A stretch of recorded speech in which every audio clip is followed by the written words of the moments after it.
changing my outfit. He said, Blake, we will send the house in. I said, wait, here I come.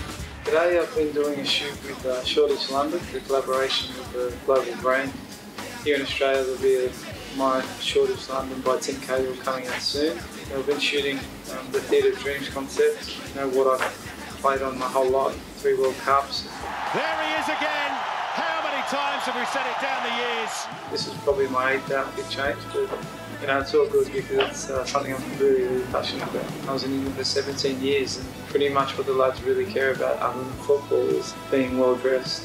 One of the most stylish players that I've played with, and I've helped him a lot with his fashion because I was his best man at his wedding, is Mikel Arteta.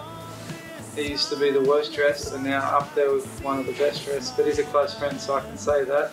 Some players do struggle to carry it off more than others. Archie can be borderline sometimes. He's 36 going on 12, so he likes his baseball hats and his tight tops and his skinny jeans, so I get it. My 10-year-old, he likes a bit of that here and there.